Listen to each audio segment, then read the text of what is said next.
ಅಪಾಯದ ಸ್ಥಿತಿಯಲ್ಲಿರುವ ಕೂಳೂರು ಹಳೆ ಸೇತುವೆ. ಸೇತುವೆ ಕೆಳಭಾಗದಲ್ಲಿ ಸಂಪೂರ್ಣ ಕಳಚಿದ ಸಿಮೆಂಟ್. ಬಿರುಕು ಬಿಟ್ಟ ಸ್ಥಿತಿಯಲ್ಲಿ ಸೇತುವೆಯ ಕೆಳಭಾಗದ ಬೀಮ್. ಸೇತುವೆ ಕುಸಿದು ಬೀಳುವ ಮುನ್ನ ಹೆದ್ದಾರಿ ಇಲಾಖೆ ಎಚ್ಚೆತ್ತುಕೊಳ್ಳಲಿ. ಆಮೆಗತಿಯಲ್ಲಿ ಸಾಗುತ್ತಿರುವ ಹೊಸ ಸೇತುವೆಯ ಕಾಮಗಾರಿ.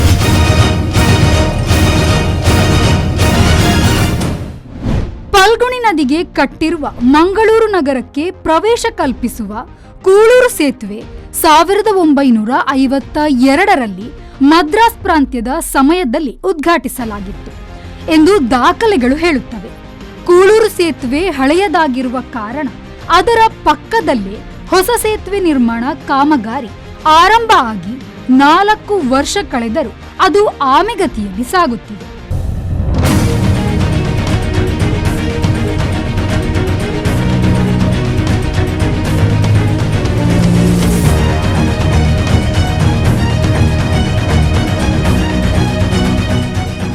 ಮಂಗಳೂರು ಉಡುಪಿ ಸಂಪರ್ಕಿಸುವ ಕೂಳೂರು ಹಳೆ ಸೇತುವೆಯ ಸಮಸ್ಯೆಗಳ ಬಗ್ಗೆ ಈ ಹಿಂದೆಯೂ V4 ನ್ಯೂಸ್ನಲ್ಲಿ ಸಮಗ್ರ ವರದಿಯನ್ನು ಬಿತ್ತರಿಸಿ ಜನಪ್ರತಿನಿಧಿಗಳು ಮತ್ತು ರಾಷ್ಟ್ರೀಯ ಹೆದ್ದಾರಿ ಇಲಾಖೆಯ ಅಧಿಕಾರಿಗಳ ಗಮನಕ್ಕೆ ತರಲಾಗಿತ್ತು. ಆದರೂ ತೇಪೆ ಹಚ್ಚುವ ಕಾರ್ಯ ಮಾಡಿದ್ದಲ್ಲದೆ ಸೇತುವೆಯ ಸುರಕ್ಷತೆಯನ್ನು ಇನ್ನೂ ಕಾಪಾಡದೆ ಇರುವುದು ದೊಡ್ಡ ದುರಂತವೆನಿಸಿದೆ.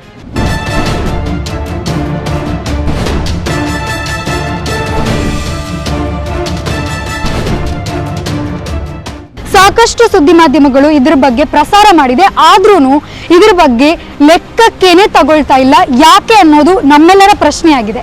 ಇದೇನಾದ್ರೂ ಕುಸಿದು ಬಿದ್ದರೆ ಯಾವ ರೀತಿಯಾದಂತಹ ಅನಾಹುತ ಸಂಭವಿಸಬಹುದು, ಯಾವ ರೀತಿಯಾಗಿ ಇದರ ಬೀಮ್ ಬಿಟ್ಟೋಗಿದೆ, ರೋಡ್ ಅಷ್ಟು ಚೆನ್ನಾಗಿ ಕಾಣಿಸ್ತಾ ಇದೆ, ಇದ್ರ ಬಗ್ಗೆ ಯಾಕೆ ಅಧಿಕಾರಿಗಳು ಅಷ್ಟು ನೆಗ್ಲಿಜೆನ್ಸಿ ಯಾಕೆ ಅನ್ನೋದು ನಮ್ಮ ಪ್ರಶ್ನೆ. ಪಿಲ್ಲರ್ ಯಾವ ರೀತಿಯಾದಂತಹ ಸಿಮೆಂಟ್ನ ಬಿಟ್ಟು ಜಸ್ಟ್ ಅಸ್ಥಿಪಂಜರ ಮಾತ್ರ ಉಳಿದಿದೆ, ಕಬ್ಬಿಣ ಮಾತ್ರ ಇದೆ, ಅದರಲ್ಲಿ ಬೇರೆ ಯಾವುದೇ ಆದಂತಹ ಸಪೋರ್ಟಿಂಗ್ ಸಿಸ್ಟಮ್ ಇಲ್ಲ, ಅಂದ್ರೆ ಸಿಮೆಂಟ್ ಇಲ್ಲ. ಇದು ಯಾವ ರೀತಿಯಾದಂತಹ ಒಂದು ನೆಗ್ಲಿಜೆನ್ಸಿ ಅನ್ನೋದು ನಮ್ಮ ಪ್ರಶ್ನೆ. ನಿಮ್ಗೆ ನೀವು ಗಮನಿಸಬಹುದು, ಖಾಲಿ 2 ರಾಡ್ ಮೇಲೆ ನಿಂತಿರುವಂತಹ ತಡೆಗೋಡೆ, ಇದಕ್ಕೆ ತಡೆಗೋಡೆ ಅಂತ ಹೇಳ್ತಾರ? ಇದೆಲ್ಲ ಯಾಕೆ ನಿಮ್ಗೆ ಕಾಣಿಸ್ತಾ ಇಲ್ಲ? ಎಲ್ಲಾ ರೀತಿಯಾಗಿ ನಿಮ್ಗೆ ಮನವಿನ ಸಲ್ಲಿಸಿದ್ರು ನೀವು ಕೇರೆ ಮಾಡ್ತಿಲ್ಲ ಅಂದ್ರೆ ನಾವಿನ್ ಯಾವ ರೀತಿಯಾದಂತಹ ಒಂದು ಮನವಿನ ನಿಮ್ಗೆ ಸಲ್ಲಿಸಬೇಕು ಅಂತ ನೀವು ಹೇಳ್ಕೊಟ್ರೆ ಅದನ್ನ ನಾವೇ ಮಾಡ್ಕೊಂಡ್ಬಿಡ್ತೀವಿ. 1952ನೇ ಬ್ರಿಡ್ಜ್, ಸೊ ಅದಿಷ್ಟೊತ್ತಿಗೆ ಅದು ರಿನೋವೇಷನ್ ಆಗ್ಬೇಕಿತ್ತು, ಬಟ್ ಆಗಿಲ್ಲ. ಅದು ಯಾವಾಗ ಆಗುತ್ತೆ ನಮಗ್ ಗೊತ್ತಿಲ್ಲ. ಅಷ್ಟೇ ಅಲ್ಲದೆ ಇದಕ್ಕೆ ಬೇಕಾಗಿರುವಂತಹ ಎಲ್ಲಾ ಹೋರಾಟಗಳನ್ನ ಮಾಡಿದ್ದಾರೆ. ರಸ್ತೆ ತಡೆಗಟ್ಟಿ ಪ್ರತಿಭಟನೆ ನಡೆಸಿರೋದಾಗಿರ್ಬೋದು, ನ್ಯಾಷನಲ್ ಹೈವೇಗೆ ಬರಹದ ಮೂಲಕ ಮನವಿ ಸಲ್ಲಿಸಿರೋದಾಗಿರ್ಬೋದು, ಎಲ್ಲ ಮಾಡಿದ್ರು ಸಹ ಆರೋಗ್ಯಕರವಾದಂತಹ ಒಂದು ರೆಸ್ಪಾನ್ಸ್ ನಮಗೆ ಅಧಿಕಾರಿಗಳಿಂದ ಸಿಗ್ತಾ ಇಲ್ಲ.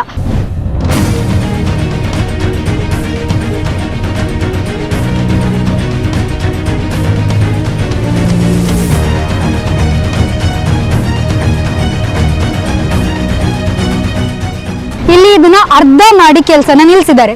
ಉಳಿದ ಕೆಲಸ ಯಾರು ಮಾಡ್ತಾರೆ? ಇದಕ್ಕಿಂತ ಮುಂಚೆ 1-2-3 ವರ್ಷದ ಮೊದಲು ಕೆಲಸ ಮಾಡಿದ್ದಾರೆ, ಅದೂ ಅಷ್ಟೇ 1-2 ವರ್ಷ ಒಂದು 24 ಲಕ್ಷ ಬಿಲ್ ಮಾಡಿದ್ರು ಅಷ್ಟೇ, ಸುಣ್ಣ ಬಣ್ಣ ಬಳಿದ್ರು ಮುಗೀತು. ಇಷ್ಟೇನಾ ಸರ್ ನಿಮ್ಮ ಜವಾಬ್ದಾರಿ? ಹಾಗಾದ್ರೆ ಇದೇನ ನಿಮ್ಮ ಕೆಲಸ? ನಿಮ್ಮ ಗಮನಕ್ಕೆ ತರ್ತಾ ಇದೀವಿ, ಆದ್ರೂ ನೀವು ಇದನ್ನ ನೆಗ್ಲಿಜೆನ್ಸಿ ಮಾಡೋದು ಎಷ್ಟು ಸರಿ? ಸೇತುವೆಯ ಕೆಳಭಾಗದಲ್ಲಿ 3-4 ಲೋಡ್ನಷ್ಟು ಮಣ್ಣಿನ ರಾಶಿ ಇತ್ತು. ಈ ಬಗ್ಗೆ ನಾಗರಿಕ ಹಿತರಕ್ಷಣಾ ವೇದಿಕೆಯವರು ಮಣ್ಣು ತೆರವಿಗಾಗಿ ಜಿಲ್ಲಾಧಿಕಾರಿಗಳಿಗೆ ಮನವಿ ಸಲ್ಲಿಸಿದ್ದರು. ಮಣ್ಣು ತೆರವುಗೊಳಿಸುವ ಆಶ್ವಾಸನೆಯನ್ನೂ ನೀಡಿದ್ದರು. ಆದರೆ ಮಣ್ಣು ತೆರವಾಗಿಲ್ಲ. ಮಳೆಗಾಲ ಆರಂಭವಾಗಿ ಮಳೆ ನೀರಿಗೆ ಮಣ್ಣು ಕೊಚ್ಚಿಕೊಂಡು ಹೋಗಿದೆ. ಹೊಸ ಸೇತುವೆಯ ಕೆಲಸ ಕೂಡ ಪೂರ್ಣಗೊಳ್ಳದೆ ಅರೆಬರೆಯಾಗಿದ್ದು 4 ವರ್ಷದಿಂದ ಆಗದ ಕಾಮಗಾರಿ ಇನ್ನು 8 ತಿಂಗಳಲ್ಲಿ ಹೇಗೆ ಸಾಧ್ಯ ಎಂದು ಸಾಮಾಜಿಕ ಕಾರ್ಯಕರ್ತರಾದ GK ಭಟ್ ಅವರು ಹೆದ್ದಾರಿ ಇಲಾಖೆಯ ಅಧಿಕಾರಿಗಳಲ್ಲಿ ಪ್ರಶ್ನಿಸಿದ್ದಾರೆ. ಮದ್ರಾಸ್ ಸಂಸ್ಥಾನದಿಂದ 70ರಿಂದ 72 ವರ್ಷ ಹಿಂದಿನ ಇದರ ಆಯುಷ್ಯ ಆಲ್ರೆಡಿ 50ರಿಂದ 60 ವರ್ಷ ಒಂದು ಕಾಂಕ್ರೀಟ್ ಬ್ರಿಡ್ಜಿನ ನಮಗೆ ಗೊತ್ತಿದ್ದ ಬಗ್ಗೆ ಆಲ್ರೆಡಿ ಇದರ ಆಯುಷ್ಯ ಮುಗಿದಿದೆ. ಇಲ್ಲಿಯ ಲೋಕಲ್ಲು ಸ್ಥಳೀಯ ನಾಗರಿಕ ಹಿತರಕ್ಷಣೆಯವರು ಎಚ್ಚರಿಕೆ ಕೊಡ್ತಾ ಇದ್ರು, ಇದು ಅಪಾಯದಲ್ಲಿದೆ. ಆದರೂ ರಾಷ್ಟ್ರೀಯ ಹೆದ್ದಾರಿ ಪ್ರಾಧಿಕಾರ ಇರ್ಬೋದು, ಜಿಲ್ಲಾಧಿಕಾರಿಯವರು ಇರ್ಬೋದು, ಯಾರು ಎಚ್ಚೆತ್ತುಕೊಳ್ಳಿಲ್ಲ. ನೋಡಿ 24 ಲಕ್ಷ ಕೊಟ್ಟು ರಿಪೇರಿ ಬಣ್ಣ ಸುಣ್ಣ ಬಳಿದಿದ್ದಾರೆ. ನೋಡಿ ಕಾಂಕ್ರೀಟ್ ಇಲ್ಲಿ ಬೀಮು ಬೀಳಲಿಕ್ಕಾಗಿದೆ, ಇದು ಅದು ಬಿದ್ದು ಎದ್ದುಕೊಂಡು ಹೋಗಿದೆ. ದಯವಿಟ್ಟು ನಾವು ರಾಷ್ಟ್ರೀಯ ಹೆದ್ದಾರಿ ಪ್ರಾಧಿಕಾರ ಮತ್ತು ಜಿಲ್ಲಾಡಳಿತದಲ್ಲಿ ಕೇಳುವುದೇನೆಂದರೆ, ತಕ್ಷಣ ಈ ರಸ್ತೆಯಲ್ಲಿದ್ದ ಹೊಂಡ ಗುಂಡಿ ಮುಚ್ಚಿಸಿ ಒಂದು ಉತ್ತಮ ರಬ್ಬರೇಶ್ ಡಾಮರ್ ಹಾಕಿ ನೀರು ನಿಲ್ಲದಾಗೆ ಮಾಡಿದರೆ ವಾಹನಗಳು ವೇಗದಲ್ಲಿ ಓಡಿ ಇದು ಎಂಥದ್ದು ಅವಘಡ ಆಗುವುದನ್ನು ತಪ್ಪಿಸ್ಬೋದು ಅಂತೇಳಿ ನಮ್ಮ ಅಭಿಪ್ರಾಯ. ಇನ್ನೊಂದೇನೆಂದರೆ, ವಿಚಿತ್ರ ಏನೆಂದರೆ, ಇಲ್ಲಿಯ ಸ್ಥಳೀಯ ಶಾಸಕರು ಇಲ್ಲೇ ಓಡಾಡ್ತಾ ಇದ್ದರು, ಇದರ ಬಗ್ಗೆ ಒಂದು ಕಾಳಜಿ ತಗೊಳ್ಳಿಲ್ಲ. ಸಂಸದರು ಇರ್ಬೋದು, ಜನಪ್ರತಿನಿಧಿಗಳು ಇರ್ಬೋದು, ಕಾರ್ಪೊರೇಟರ್ಗಳು, ಅಂದರೆ ಇದೆಲ್ಲ ಬೇಕಾದ ಸಾರ್ವಜನಿಕ ನಾಗರಿಕ ಹಿತರಕ್ಷಣಾ ವೇದಿಕೆಯ ಸದಸ್ಯರಿಗೆ ಮತ್ತು ಮೆಂಬರ್ಗಳಿಗೆ. ಹಾಗಾದರೆ ಈ ನಮ್ಮ ಜಿಲ್ಲಾಡಳಿತ ಜನಪ್ರತಿನಿಧಿಗಳನ್ನು ನಾವು ಓಟ್ ಕೊಟ್ಟು ಸಿಲೆಕ್ಟ್ ಮಾಡಿದ್ದು ಯಾಕೆ ಸ್ವಾಮಿ? ಇದಕ್ಕೆ ಹೆಚ್ಚು ಕಮ್ಮಿ ಆದರೆ ಇದು ನಮ್ಮ ದಕ್ಷಿಣ ಭಾರತ ಮತ್ತು ಮುಂಬೈ ಬಗ್ಗೆ ಲಿಂಕ್ ಕಟ್ಟಾಗ್ತದೆ. 3 ದಿವಸ ನೋಡಿ ನಾಡಿದ್ದು ಏನೆಲ್ಲ ಆಗ್ಬೋದು ಅಂತೇಳಿ ನಾವು ಬಂದು ಇನ್ಸ್ಪೆಕ್ಷನ್ ಮಾಡುವಾಗ ಇಲ್ಲಿ ಸಾವಿರಾರು ಲೋಡು, ಸಾವಿರಲ್ಲ, 3-4 ಸಾವಿರ ಲೋಡ್ಗಳು ಮಣ್ಣಿತ್ತು.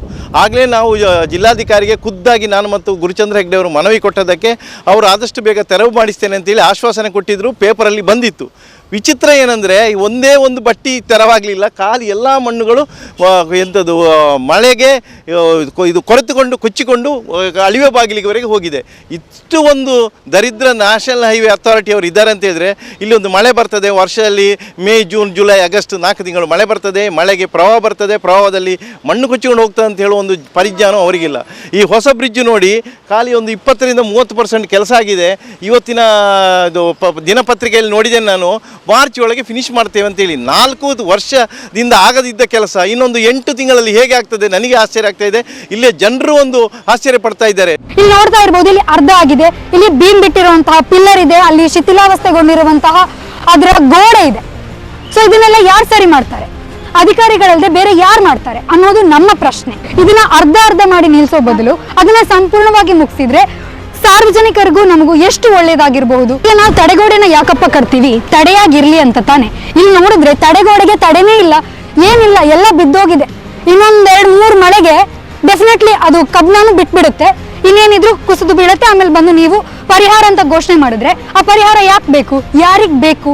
ಜೀವಹಾನಿ ಆದ ನಂತರ ನಿಮ್ ಪರಿಹಾರ ಇಟ್ಕೊಂಡು ನಾವೇನ್ ಮಾಡ್ಲಿ? ಸೇತುವೆಯ ಮೇಲಿನ ಭಾಗದಲ್ಲಿ ಹೊಂಡ ಗುಂಡಿಗಳಿಂದ ಆವೃತವಾಗಿದ್ದು ಪ್ರತಿನಿತ್ಯ ಟ್ರಾಫಿಕ್ ಸಮಸ್ಯೆಯೂ ಉಂಟಾಗುತ್ತಿದೆ. ಈ ಬಗ್ಗೆ ತಕ್ಷಣ ಸಂಬಂಧಪಟ್ಟ ಅಧಿಕಾರಿಗಳು ಎಚ್ಚೆತ್ತುಕೊಳ್ಳಬೇಕು ಎಂದು ನಾಗರಿಕ ಹಿತರಕ್ಷಣಾ ವೇದಿಕೆಯ ಅಧ್ಯಕ್ಷರಾದ ಗುರುಚಂದ್ರ ಆಗ್ರಹಿಸಿದ್ದಾರೆ. ಇದು ಸಾಧಾರಣ 6-7 ವರ್ಷದಿಂದ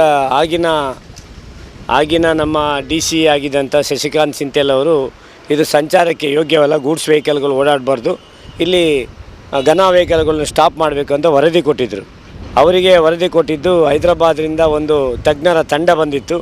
ಅವರು ವರದಿ ಕೊಟ್ಟ ನಂತರ ಇಲ್ಲಿ ಸ್ಟಾಪ್ ಮಾಡಬೇಕು, ಇದಕ್ಕೆ ಬೇರೆ ವ್ಯವಸ್ಥೆ ಮಾಡಬೇಕು ಅಂತ ಹೇಳಿದರು. ಅದೇ ಸಮಯದಲ್ಲಿ ನಮಗೆ ಭಾಳ ಒಳ್ಳೆಯ ವ್ಯವಸ್ಥೆ ಆಯಿತು ಅಂತ ಸಂತೋಷ ಪಡ್ತಾಯಿದ್ದು. ಕೂಳೂರಿನಲ್ಲಿ 6 ಲೈನ್ ಬ್ರಿಡ್ಜ್ ಓಪನ್ ಆಗ್ತದೆ ಅಂತೇಳಿ ಕಾರ್ಯಾರಂಭ ಸ್ಟಾರ್ಟ್ ಆಗಿತ್ತು. ಅದ ನಂತರ 1 ವರ್ಷದಲ್ಲಿ ಅದು ಪೂರ್ಣಗೊಳ್ತದೆ ಅಂತ ನಾವೆಲ್ಲ ಸಂತೋಷ ಆಗಿದ್ದು.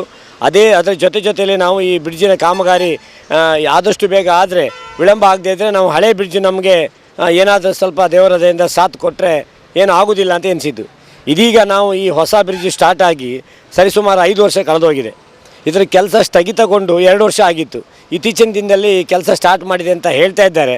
ಆದರೆ ನೀವೇ ನೋಡ್ಬೋದು, ಇಲ್ಲಿ ಕೆಲಸ ಸ್ಟಾರ್ಟ್ ಆಗಲಿಲ್ಲ. ಬರೀ 4 ಜನ ಅದು ಎಷ್ಟು ಕೆಲಸ ಮಾಡ್ತಾರೋ, ಅದು ಯಾವಾಗ ಈ ಬ್ರಿಡ್ಜ್ ಫಿನಿಷ್ ಮಾಡ್ತಾರೋ ಗೊತ್ತಿಲ್ಲ.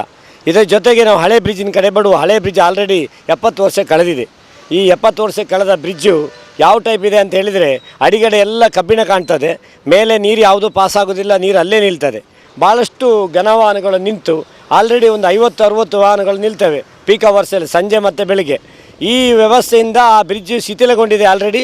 ಇನ್ನೂ ಜಾಸ್ತಿ ಮತ್ತಷ್ಟು ಶಿಥಿಲಗೊಂಡು ಇದು ಅವಘಡಕ್ಕೆ ಕಾರಣ ಆಗ್ತದಂತ ನಾವು ಮೇ 17 ತಾರೀಕು ಈ ವರದಿಯನ್ನು ಮಾಡಿತ್ತು. ಸರಿಸುಮಾರು ಈಗ 3 ತಿಂಗಳು ಕಳೀತು. ಉದಯವಾಣಿ ಪೇಪರಲ್ಲಿ ಬಂದಿದೆ, ನಾನು ನಾಳೆ ಸೋಮವಾರ ಅಂದರೆ 19 ತಾರೀಕು ಇದನ್ನು ಏಕಮುಖ ಸಂಚಾರ ಮಾಡ್ತಾರೆ, ರಿಪೇರಿ ಮಾಡ್ತೀವಿ ಅಂತ. ನಾವು ಸಂಬಂಧಪಟ್ಟ ಅಧಿಕಾರಿಗಳಿಗೆ ದಯಮಾಡಿ ನಾವು ಕೈ ಮುಗಿದು ಕೇಳೋದೇನಂತೇಳಿ, ದಯಮಾಡಿ ನೀವು ರಿಪೇರಿ ಮಾಡಿ.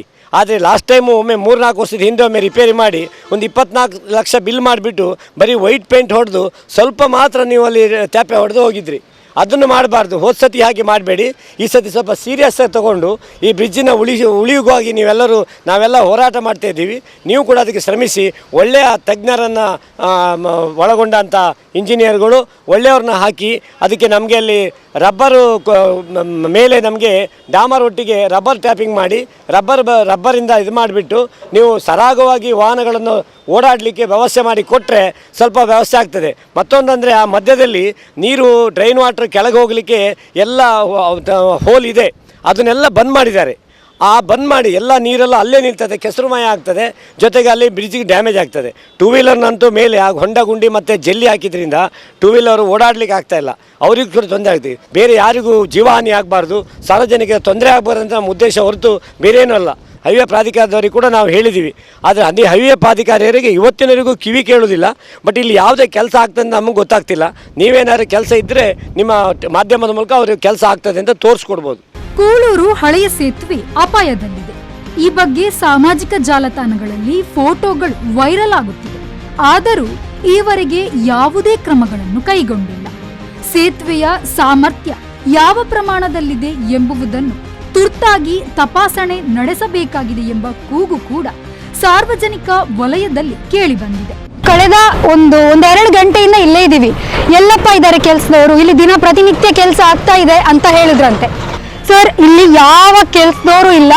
ಇದು ಜಿಲ್ಲಾಧಿಕಾರಿ ಅವರೇ ಆಗಿರಲಿ, DC ಅವರೇ, ಪ್ಲೀಸ್ ಬಂದು ಇಲ್ಲಿ ನೋಡಿ. ಇಲ್ಲಿ ಯಾವುದೇ ರೀತಿಯಾದಂಥ ಕೆಲಸ ನಡೀತಾ ಇಲ್ಲ. ಒಬ್ಬ ಕೆಲಸದವ್ರು ನಮ್ಮ ಕಣ್ಣಿಗಂತೂ ಕಾಣಿಸ್ಲಿಲ್ಲ. ಮತ್ತೆ ನಮ್ಗೆ ಗೊತ್ತಿಲ್ಲ ಅಧಿಕಾರಿ ಅವರಿಗೆ ಎಲ್ಲಿಂದ ಕಾಣಿಸ್ತಿದಾರೋ ಅಂತ. ಸೊ ನೀವು ಅದನ್ನ ಈಗ ನೋಡಿದ್ರಿ. ಈಗ ಇದು ಬ್ರಿಡ್ಜ್ ಕೂಡ ಹಾಗೇನೆ ಕಂಪ್ಲೀಟ್ ಆಗಿ ಬಿರುಕು ಬಿಟ್ಟಿದೆ. ನೀವು ಆ ಕಡೆ ನೋಡ್ಬೋದು, ಇದನ್ನು ಕಂಪ್ಲೀಟ್ ಆಗಿ ಬಿರುಕು ಬಿಟ್ಟಿದೆ, ಅದನ್ನು ಕಂಪ್ಲೀಟ್ ಆಗಿ ಬಿರುಕು ಬಿಟ್ಟಿದೆ. ಸೊ ಒಂದ್ ವೇಳೆ ಇದು ಕುಸಿದು ಬಿದ್ರೆ ಹೋಗಿ ಬರೋದೆಲ್ಲ ಹೇಗೆ, ಅದನ್ನ ನೀವೇ ನಮ್ಗೆ ತಿಳಿಸ್ಕೊಡ್ಬೇಕಷ್ಟೇ.